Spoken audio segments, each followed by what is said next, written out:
অষ্ট চাল অষ্ট দুর্বা কলস পাত্র ধুয়ে শোনো সবে ইতুর কথা ভক্তিযুক্ত হয়ে। ইতু দেন বর ধন ধান্যে পুত্রে পুত্রে ভরে উঠুক ঘর।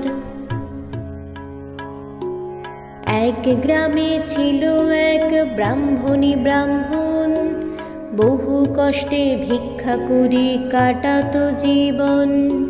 অন্য ঝুম্ন নামে তাদের দুই মেয়ে ছিল, পিঠে খেতে ব্রাহ্মণেরও মনে সাধ হলো। ভিক্ষা করে ব্রাহ্মণ পিঠের জোগাড় করে, সন্ধ্যাকালে আনি তাহা দিল ব্রাহ্মণীরে।